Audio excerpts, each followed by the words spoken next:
You may know you're listening to this show along the Marketing Podcast Network, but did you know there are other great shows on MPN to help your business? Dan Farkas hosts a great podcast called The Strategic Communicator. Dan, tell us what these fine folks will hear when they listen. Jason, it's pretty simple. The Strategic Communicator podcast talks with industry leaders about emerging trends and how we can use various forms of communication to make the world a better place. Anyone listening will leave with tangible ideas you can use to help with your PR and marketing efforts. Amazing. Where can people subscribe? Easy. You can go to passpr.com. You can find the show at marketingpodcast.net or just search the Strategic Communicator with Dan Farkas wherever you get your podcast. You heard him, folks. Go get it. Entrepreneurs Enigma is a podcast for the ups and downs of entrepreneurship. So the wins and the fails that we all face being entrepreneurs, how we learn from adversity. Every week I talk to a different entrepreneur with a story to tell. I'm Seth Goldstein. Come with me on the journey. This is Entrepreneurs Enigma. Let's get started.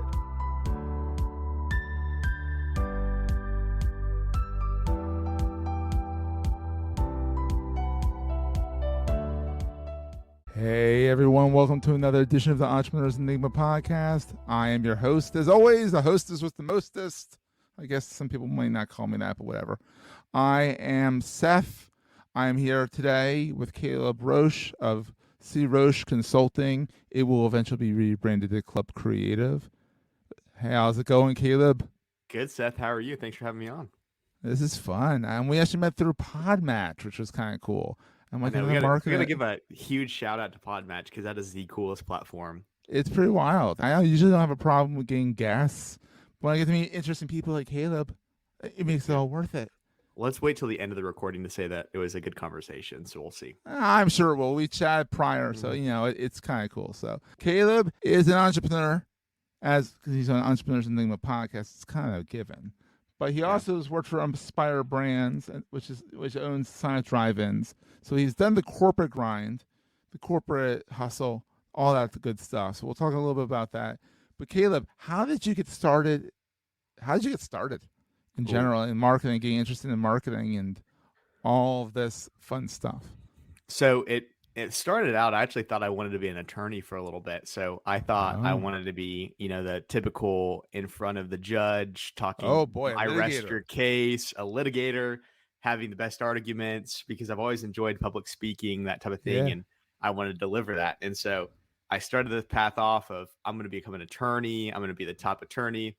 And so I started interning, and I got some wise advice that, hey, if you do this, you need to make sure that you get a degree that is not political science or, around law, because if you don't go into law or end up failing out of law school, you want at least an alternative. And so I was like, okay, let's do that. So I've always enjoyed marketing. And so I started my first year in college with a marketing degree, thinking I'm going to be a lawyer. And I had gotten about 3 years of experience on the law side, interning for some places. And I realized very quickly that law is not sitting in front of a judge about how delivering the best argument, unfortunately, which I realized it was a lot of paperwork, a lot of writing, a lot of detailed. And I like to be as detailed as possible, but I'm not very good at sitting down and all that. So I learned very quickly that was not a bad. Weird language too. It's like weird. It's like old English. You're writing like thou, thus, though. That weird stuff. And you have to be so careful about everything that you say. Every sentence that you say has to be so careful and crafted. And so, obviously, I like to be careful and crafted, but maybe not that level. And so I learned very quickly maybe law was not for me. So that's where I graduated with a marketing degree, had some experience with marketing, and ended up working for that company, Inspire Brands, and did a lot of market research for them on the product side. And so what I learned very quickly was a lot of companies are investing in consumer behavior. They're calling it consumer insights or around consumer behavior. And what's fascinating is I learned from this experience is these companies are investing millions of dollars and understanding what products do consumers want and how do we package that together, or how do we craft food that fits what people are looking for, in addition to how does it match with trends that are currently going on. So it was very fascinating, my role, because I got to see this. You think about McDonald's, you think about fast food restaurants, and you think there's no way that there's a chef behind this half the time. But it's amazing. You look at the beef patties that companies are rolling out, they're looking at 5 different formulations and how they can make it better based on those formulations with a little bit more salt or a little bit more patty. And it's fascinating to see. And that's where, all the trends come into play as well. So that's where my eyes got open very big on, marketing is not just running ads and running TV ads and creating social media posts. There is a lot more behind the scenes that goes on, which was pretty neat. So that's fun. That's what really got me into this. We're going to take a quick break, hear from our sponsors, and get right back to the show. As a person with a very deep voice, I'm hired all the time for advertising campaigns. But a deep voice doesn't sell B2B, and advertising on the wrong platform doesn't sell B2B either. That's why if you're a B2B marketer, you should use LinkedIn ads. LinkedIn has the targeting capabilities to help you reach the world's largest professional audience. That's right, over 70 million decision makers all in one place. All the big wigs, then medium wigs, also small wigs who are on the path to becoming big wigs. Okay, that's enough about wigs. LinkedIn ads allows you to focus on getting your B2B message to the right people. So, does that mean you should use ads on LinkedIn instead of hiring me, the man with the deepest voice in the world? Yes. Yes, it does. Get started today and see why LinkedIn is the place to be to be. We'll even give you a $100 credit on your next campaign. Go to linkedin.com/MPN to claim your credit. That's linkedin.com/MPN. Terms and conditions apply. And so then you have been doing, and you started out as a side hustle, right? Kind of a, yep. Yeah, so I can do this a little bit for some other people. Why do this and whatever, that kind of thing. I was pretty profitable back in the day. I started out and I said, man, I can help run social media. I can run ads. I can do websites. And let's not talk about the first websites that I developed. So we'll avoid talking about those. But I was charging $250 a month to do all of this for people. And I was making a lot of money, And so I realized very quickly that I was undercharging significantly, but I was getting some good experiences. And B, there's a big market potential for this where people that have experience on the corporate level coming to consult with other companies. There's a lot, as you probably see, a lot of individuals that decide that they watch a course on YouTube or they take a Facebook course and they think that they can charge a couple $1,000s to run ads. And, it might work for some people, but it deceives a lot of consumers into thinking that they're a great deal and they're not. So we learned very quickly that there was a big market niche for, providing marketing consulting services. So I moonlighted for about 2 years and decided the 80-hour weeks were not worth it for me. Like we talked about, I talked to the big boss, my wife, and I said, hey, we've made a little bit more than we have with my salary job for a couple months. And how do you feel comfortable doing this? And so she was willing to take the lunge and we took the leap full time. So haven't looked back since. Yeah, she's the brave one because she's in charge. She's in charge of the 3-year-old and the 8-month-old, and the 24-year-old that acts like a 3-year-old most of the time. So that's where she has a bigger job than I do. I'll tell you that. Oh, you're a baby. You're a baby. Oh, I'm old. I'm 42. So go figure. So you're still young. Yep. And I have my moments. My wife definitely calls me a kid sometimes. Yeah, I think my wife will always call me one for a while. But and that's where it played into, on the entrepreneur journey. It was kind of a fascinating thing because we have this thought of, you always get the feeling that you're not going to deliver on what you can, or why would companies hire me at such a young age? And that's where it's been a really good experience for me of seeing that no matter what phase of life you're in, how old you are, how much experience you have, you always typically have something to bring to the table. And that's where if you continue to develop and grow yourself, it can lead to some good opportunities. And so that's where we took the educational piece of, I got my bachelor's degree. I was one of the youngest graduated students at my college. Wow. And then I ended up getting my master's degree by age 22. And so I was one of the youngest M.B.A. graduates from that school as well. So we started stacking the educational requirements plus the experience, and we've got a couple more years. So we're trying to drive that home. You're closer to 30 with experience. You're just young in age on the planet. Exactly.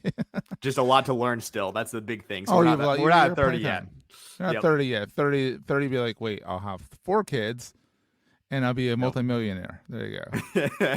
Hopefully one of those is the case, and I'm gonna let you guess on which one it is, and it's going to be the money side. Absolutely. So all right. So you've done. I mean, you're a young entrepreneur, and we're not going to hide that fact because 24 is a young entrepreneur. But you've also done the corporate grind, and so what is the best thing about being an entrepreneur in your mind? Ooh. For me, I think it depends on a lot of people as well. But for me, it was the flexibility for my family as well. So, a lot of people talk about the financial aspects of it, how you can make so much money and you have unlimited earning potential. And some people talk about building a business. And I love all of those things. But I think people always forget to talk about how much of a grind it is in the first couple of years. And so the money that you're supposedly making, the millions of dollars, does not happen, And so you're constantly, especially in the beginning years, I have so many stories where it's, a client is past net 30, they're close to net 45. They're basically getting close to where I'm like, I've got to contact them to get my payment. They're not answering their phones. And I'm like, how am I going to do this? And so, for me, it was like the financial piece has grown, but it wasn't we walk into $1 million thing. And so what really motivated me was the fact that I can decide if my son has an appointment or with our new daughter, I can take some time off. And if I put the right team in place, I can avoid having to ask a boss, hey, can I take 3 days of 3 weeks of paternity leave or a couple of days off so I can go to these appointments. The flexibility of being able to set my own schedule and say, hey, I want to take today and go take the kids to the zoo, or being able to spend a lot more time with my family. It was a great refreshment because at Inspire Brands, I was away from them pretty frequently with traveling. And so it was a nice little refreshing change of pace where I'm like, oh, I don't have to travel every day. This is really nice. Yeah, it's great. So on the flip side, what keeps you up at night besides the 8-month-old baby? And the 3-year-old. The 3-year-old actually sleeps worse than the 8-month-old right now. So the tables have turned on that one. But what keeps me up at night is there's two main things that really keep me up. One is, how do we continually deliver a better product to our customers? And I'm sure you feel this way as well. Within the marketing space and that type of thing, there's always new innovations that are coming out, and there's competitors that are coming out with better products than we are. And so how do we deliver a exceptional client experience continually, and B, how do we build better products and inform our clients about that product? And then B, the second piece that always keeps me up at night is, how can I improve my team and grow the business? And so that's where, on the marketing side, you always want to grow and hire more people or add on additional clients. But there's this weird piece of, you have to balance clients coming in and making sure you're servicing them while also getting new clients, while also retaining talent. And that's a extremely difficult piece. Oh, that is. And that keeps a lot of entrepreneurs up at night. Even just the financial side of things, like, oh, how am I going to make payroll? Or, oh crap, God forbid you lost a client. I'm not saying you did, but it's like, oh crap, now we got to replace that client. And you always have to kind of have a client in the wings to replace the other one with, always. It's a fun time. It's a fun time. It is. And it seems like, I'm interested if you feel this way too, but it seems like the further you grow, you go, okay, if we grow a little bit more, we hire some more, we bring on some more clients, hire another person, we will get to the point where, payroll at $5,000 a month or $10,000 a month, it's not going to be, it'll come out easier. This $5,000 a month right now is just killing me. Well, you realize that when you get to $20,000 a month in payroll, it's the same thing. You're like, I hope we can pay payroll, it's amazing. It's crazy. Absolutely. And so what is the best thing about being, I already asked you that question. What is the most important thing that carry with you all the time? My phone. So you're surprised how many people say that, because it's so true. It's everything. You can do everything on the phone. Yeah. Well, and that's one of the things that we've tried to put in place is, having access to, we have a team of people, but a lot of marketing companies, it's hard to get a hold of someone. And so always having that real-time access to someone is key to us. And so my phone, I feel like I'm always on it. And so it's a good tool, but it's also a terrible tool because I feel like I can never escape from it at the same time. Yeah, it's crazy. And then metaphorically, what do you carry with you all the time? Well, that's a really good question. I really haven't thought about that. So I think the theoretical answer to this would be the client experiences that we've had. The different failure. I think for me, it's the failures that we've had as a company and on the client side, because always in my mind, I'm carrying those in my head of, how can we improve this, or how can we learn from this and make this better? And that's where, we make mistakes every day. And so we understand, how do we make this mistake less or not frequent at all? And how do we learn from that to make sure that we avoid this in the future? Oh, it's so true, because you kind of have to take the failures, because I mean, everyone thinks like, oh, look at Caleb. He's successful. He owns his own business. He's 24, wife, 2 kids, house, mortgage, all that good stuff. He's been busting his butt for a while there, guys. I mean, he just so happened to start college early and start M.B.A. early. So everything you gotta realize that you gotta adjust things for that. And he's still he's still working on his overnight success. I mean, 100%. When you see him on the NASDAQ billboard outside in Times Square, that will be his overnight success of like 10 years. Everyone thinks that these people who are successful were successful overnight. And that overnight is literally multiple nights, multiple years of nights. Well, I think like you can see it at the same time as well. There's a lot of even mental toll that it can take on you and your body that no one realizes. I mean, the amount of times you're probably far past this phase, but the amount of times that I've woken up at 2 a.m. with what I would not consider as a panic attack, but a very sharp sense in my head of I need to work and I need to get these deliverables out. The amount of times that I've woken up at 2 a.m. with no alarm, with a panic in my head, go up to my office and start working, it's absolutely insane. Oh, and that used to be that way. It still is from time to time. I mean, I've been at this for 15 years. So, but it definitely more in the beginning. It's been like, it's 11 o'clock at night. I'm still working, or it's like 5 o'clock in the morning. I'm starting work at 5. Now it's more like 7 to 10. It's not much better. I'll be honest with you. That's fair. I mean, do you feel like after 15 years of it, being in this industry, do you feel like you're continually looking up to someone above you and always comparing yourself? I look up to people below me too. I mean, there's kids like you that are rocking it, and I'm like, wow. At 24, I was a journalist making no money and living the life. I loved it, but I was like, I didn't have wife, 2 kids, car, a mortgage, all that stuff. So I'm like, it's impressive. I was having fun, but like a different kind of fun. That's fair. It's fun. So Caleb, where can people find you online? Where's your main watering hole? Oh, I love LinkedIn. It's probably my favorite thing right now. So that shows the corporate side of me that's never escaped me. So they can find my profile on LinkedIn. I love connecting with new people and chatting up with them. I've started doing these virtual coffees through LinkedIn. So it's just a 30-minute conversation with people. And a lot of people use LinkedIn for sales, and I just use it as a way to create with, learn with new creators. And so I've made some really fun connections with some creators across the US. And it's the best way to do it.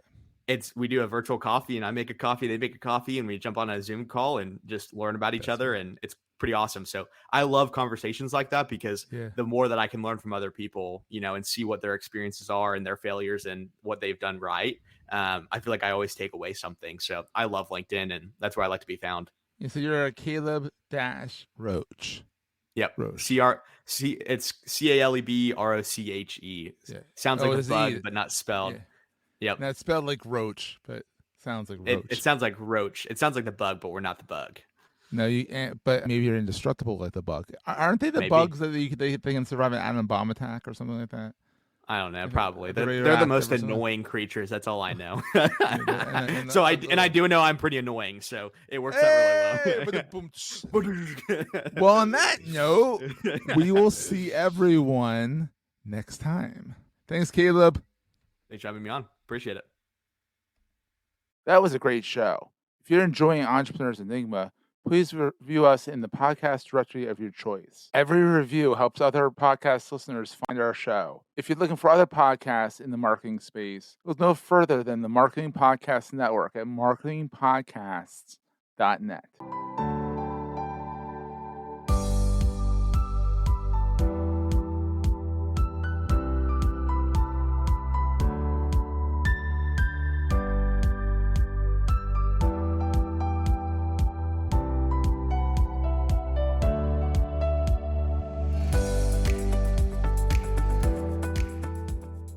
Goldstein Media hopes you have enjoyed this episode. This podcast is one of the many great shows on the MPN Marketing Podcast Network. You may know you're listening to this show along the Marketing Podcast Network, but did you know there are other great shows on MPN to help your business? Paul Furiga hosts a great podcast called Storylines Live. Paul, tell us what you talk about on the show. The most important story any business owns, its capital S story. The narrative that answers why someone would buy from, work for, invest in, or partner with that business. In each Storylines Live episode, we explore business storytelling and interview business leaders and marketing experts about their capital S stories. Awesome. And where can people subscribe? Go to wordwriteagency.com/storylines or find the show at marketingpodcast.net or search for Storylines Live wherever you get your podcasts. You heard him. Go subscribe. This podcast is heard along the Marketing Podcast Network. For more great marketing podcasts, visit marketingpodcasts.net.